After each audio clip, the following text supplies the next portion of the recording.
उम्मीदों की लहर धरी रह गई और सीतारमण ने बजट पेश भी कर दिया। बोली 1 घंटा 31 मिनट, लेकिन सब कह रहे हैं कि ये बजट महज भाषण सा लगा। टैक्स स्लैब नहीं बदला, कोरोना से जुड़ी कोई रियायत नहीं है, किसानों को सिर्फ कहने को ही मिला है। हाँ, वित्त मंत्री कुछ ऐसी बातें जरूर कह गई जिन पर चर्चा अभी भी जारी है।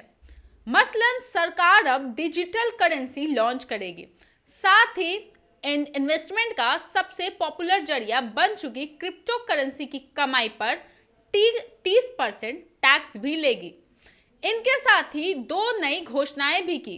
पहली, एनिमेशन, विजुअल इफेक्ट, गेमिंग और कॉमिक्स यानी कि एवीजीसी सेक्टर में रोजगार की संभावनाएं को देखते हुए एवीजीसी प्रमोशन टास्क फोर्स बनाएगी सरकार।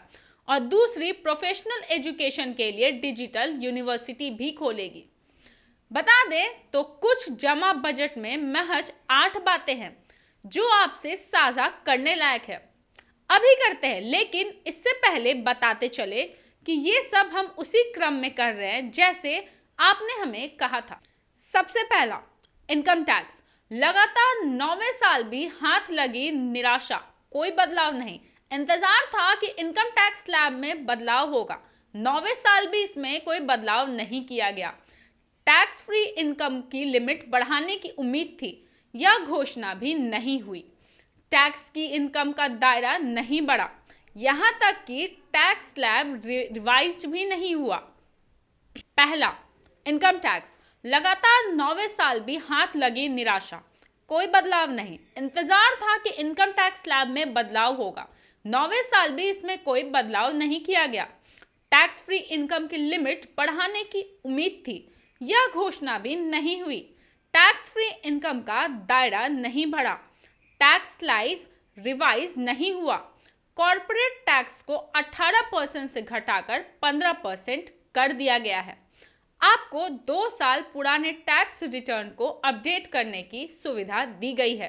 दूसरा, नौकरी पेशा। यहाँ भी उम्मीदें धराशायी हुई, कोई बड़ा ऐलान नहीं।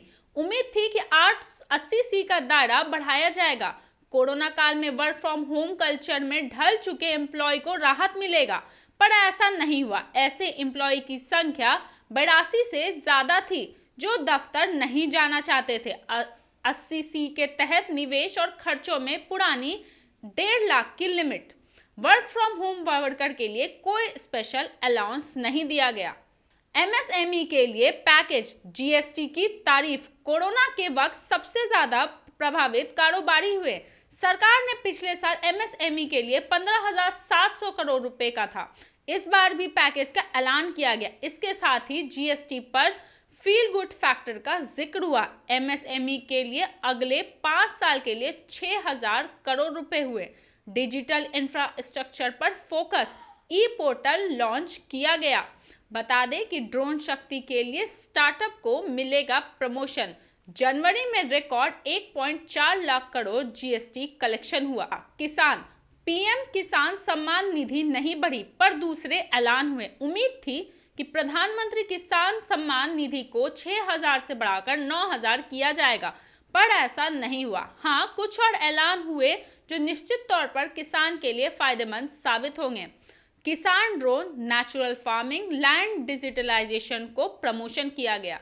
एमएसपी पर 2.37 लाख करोड़ सीधे किसानों के खातों में जाएगा। नाबार्ड के जरिए एग्रीकल्चर स्टार्टअप की फाइनेंसिंग होगी। गंगा के किनारे 5 किलोमीटर के दायरे में ऑर्गेनिक खेती का फोकस किया जाएगा।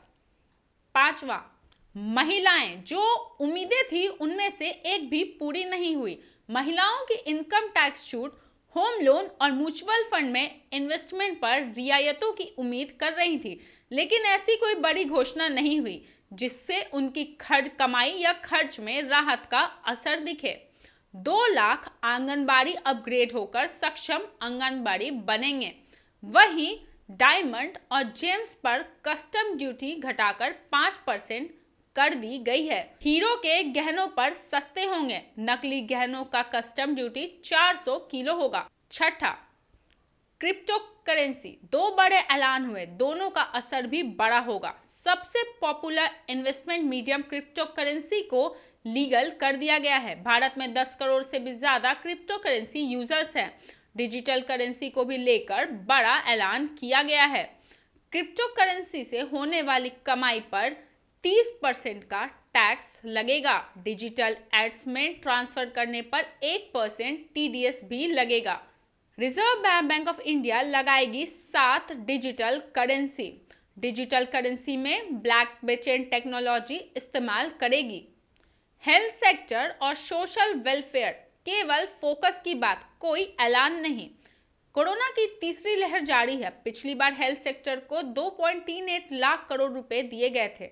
इस बार इसे 50% बढ़ाए जाने की उम्मीद थी, लेकिन ऐसा हुआ नहीं। हेल्थ इंफ्रास्ट्रक्चर पर फोकस करने का ऐलान तो हुआ है, पर ऐसा कहीं दिखा नहीं। नॉर्थ ईस्ट के हेल्थ और अन्य डेवलपमेंट पर फोकस। नॉर्थ ईस्ट के 112 जिलों में 95% हेल्थ इंफ्रा मजबूत। मेंटल हेल्थ काउंसलिंग के लिए प्रोग्राम शुरू होगा। 8वां, रेलवे, कोई बड़ा ऐलान नहीं, ना ही निजीकरण या वर्ल्ड क्लास स्टेशन। रेलवे को लेकर भी कोई बड़ा ऐलान नहीं हुआ। इसके मायने यह हैं कि यात्री किराए के लिए बढ़ोतरी नहीं की गई है। इसके अलावा बुलेट ट्रेनों और वर्ल्ड क्लास स्टेशनों का भी जिक्र अभी तक रेलवे को लेकर नहीं किया गया।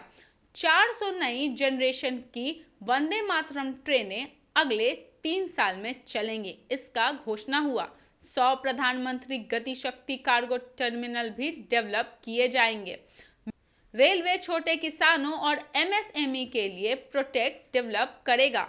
हम आपको निर्मला सीतारमण के और अहम ऐलान बताते हैं। पहला, 60 लाख नए रोजगार सृजित किए जाएंगे। दूसरा, गरीबों के लिए 80 लाख घर बनाए जाएंगे। इसका 48,000 करोड़ रुपए का बजट है।